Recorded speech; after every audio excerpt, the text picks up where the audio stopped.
So in the previous episode, we had read about these three graphs. So let me restart with these three graphs because it's very important. So these three graphs are the graphs of current versus potential difference. And according to Ohm's law, we know that current is directly proportional to potential difference. Means if you double the potential difference, current doubles. If you triple the potential difference, current triples. Or it can also be written as potential difference is directly proportional to current. Means if you increase or decrease the magnitude of current in a circuit, the potential difference across any 2 points will also increase. How will it increase? If you double the current, potential difference will be double. Triple the current, potential difference will be triple. So certainly we should get a straight line. So this diagram C is incorrect because we don't get a straight line. Now the question arises, if diagram A, the graph A and the graph B, both are representing straight lines, so which one of them is correct? So if you think of graph A, in this what you see that potential difference is 0 but the current is 1 ampere, which is never possible because we have already read that if there is no potential difference across the ends of the conductor, the current can never flow through it. So current would be 0. So this one is as well wrong. So now the only one is left is B, that is correct. Over here what you find? Both the things you find.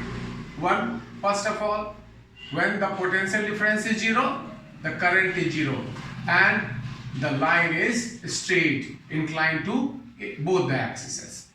So therefore this one is correct. So mind it, this is a very important. You might be asked, you might be given 3 diagrams and you might be asked that which one of the graph is correct for potential difference and current. Now let's again come back here. So we have already read that current is directly proportional to potential difference or potential difference is directly proportional to current. Now if you want to change it into a formula, you'll have to change this proportionality to equality, and to change this proportionality to equality you need a constant, that is R. R stands for resistance. Resistance of that circuit or resistance of that device or resistance of the load, whatever you say. So again you get one more formula. So at first we had read Q is equal to ME. Second we read I is equal to Q by T. Third we read V is equal to W by Q. And now we have read V is equal to RI or V is equal to IR, whatever you say. Now it can also be written as V by I is equal to R.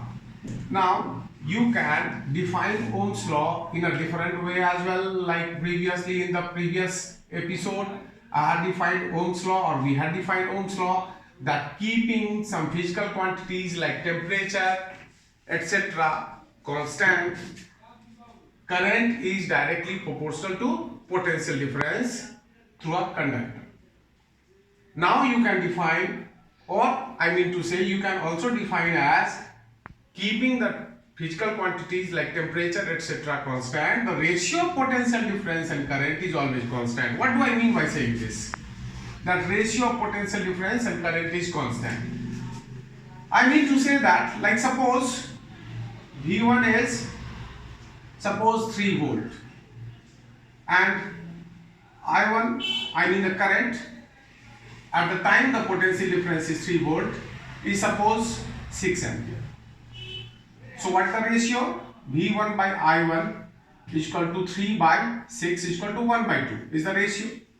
Now if you suppose multiply the cells and now you have applied a potential difference of 6 volt. By default as the potential difference has doubled, the current will also double. It will be 12 ampere, and again V2 by I2 will be 6 by 12 is equal to 1 by 2. So the magnitude of potential difference has changed. The magnitude of current has changed in two cases, but the ratio is always 1 by 2. That means that the ratio of V and I is always constant, and that ratio is also equal to the resistance of the circuit. Now we are going to read about the circuit diagram for the experimental verification of Ohm's law, and it's very important. Mind it, this question can be asked in your board examination. So I have brought two diagrams. Which one is correct? Both are correct. One is related to current is directly proportional to potential difference, and another is related to potential difference is directly proportional to current. In this diagram, what am I doing? I am changing the potential difference myself, or we are changing the potential difference ourselves by increasing and decreasing the number of cells. And in this diagram, we are keeping the number of cells constant. We are not changing the number of cells, but we are changing the magnitude of current flowing through the circuit by changing the resistance of the circuit using a rheostat, a variable resistance. This diagram you will find in NCERT book, and this diagram you will find in other supplement books. So there can be a question that which diagram is correct, A, B, both, or none. So what will you answer? Both. Okay. Now let me try to explain you. Like suppose right now how many cells are in action? Only one. Like let's go to our childhood. Like we were taking 3 cells. We were taking a bulb of the torch, and what we were doing, we were getting this end of the wire attached at the end of this cell, first cell, and the bulb did glow. Then we detached the wire from here and we attached at the end of the second cell. Suddenly we found that the glow is brighter. Why? Because the number of cells have increased, the potential difference of the circuit has increased. That's why the bulb has started to glow brighter, because the magnitude of current flowing through the circuit has increased. Now if you detach from here and you attach to the end of the third cell, all these cells are connected in series, mind, end to end. Now you find that the glow is more brighter. And why? Because the magnitude of the current has further increased. The same thing is being done out here. Now you make a data.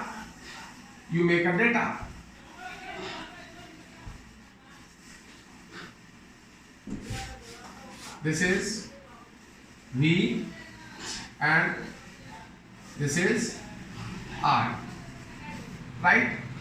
So when you have attached out here, you found that V1 and I1. I mean, the reading in this voltmeter is taken as V1 and the reading in this ammeter is taken as I1. Now when you attach it out here, number of cells being used in the circuit has increased. So the potential difference reading in the voltmeter is taken as V2 and the reading in ammeter is taken as I2. Now when you attach it out here, in place of here, what you find, the number of cells in action are 3. So the potential difference is V3. I mean the reading over here is V3 and the reading here in the ammeter is I2. And now let's take V1 by V by I. So V1 by I1, V2 by I2. This is to be done in our laboratory, but I am trying to show you how we need to do it. V3 by I3, and we find that V1 by I1 is approximately equal to V2 by I2, and that is approximately equal to V3 by I3. Now you may ask me, it should be exactly equal to? Yes, it should be exactly equal to, but we don't satisfy all the norms inside our laboratory, so we don't get exactly V1 by I1 is equal to V2 by I2, but it is very close. The values of V1 by I2 is very close to the value of V2 by I2, and we can consider it as if they are equal. So in this case we have changed the number of cells, means we have changed the potential difference, and then we find that the ratio of V1 and I1, potential difference and current, is always constant. In this case what we do? Sometimes we connect over here, sometimes we connect over here, sometimes we connect over here, sometimes we connect over here. When you have connected at this end, this part is not in function. The total resistance of the circuit is less, hence the current is more. When you attach it out here, in place of here, now the total resistance of the circuit has increased, so the current has increased. By default, the potential difference across this resistor, across this load will also increase. Again, in third case, you attach it out here in place of here. Again, what you find? You have increased the resistance, hence the current has decreased, hence the potential difference will further decrease. And in all three cases, again you will find that V1 by I1 is equal to V2 by I2 is equal to V3 by I3. So what is most important? These diagrams are most important. There can be a direct question. Draw a circuit diagram for the verification of Ohm's law. Now what is the basic difference between simple circuit diagram and the diagram for the verification of Ohm's law? In simple circuit diagram, we don't have any option to change either the potential difference or to change the total resistance of the circuit. But over here, we have options to change the potential difference by increasing or decreasing the number of cells. And over here, we have added one variable resistance so that we can change the total resistance of the circuit, hence to change the magnitude of current flowing through the circuit. And a very important question, both the diagrams can be given to you in the question paper, and you might be asked which one of them is correct. A, B, both or none. What will be your answer? Your answer will be both.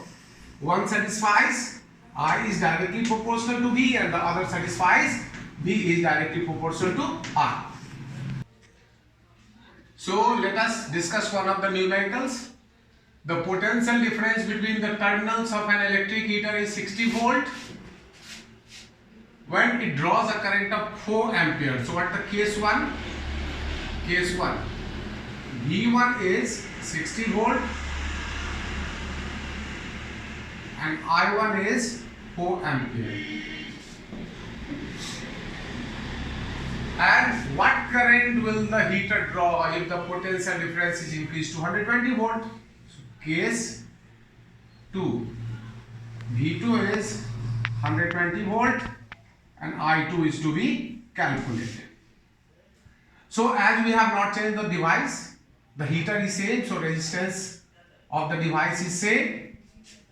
That means V2 by I2 is equal to V1 by I1.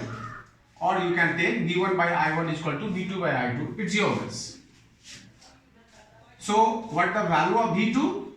V2 is 120. And what the value of I2? We don't know. We need to calculate it. What the value of V1? 60 by 4. Right? So 120 into 4 by 60 is equal to I2. So I2 is equal to 8 ampere. Simple. As the potential difference has been doubled, so current will also double. As it's 4 ampere, it will be 8 ampere. And we have solved using Ohm's law.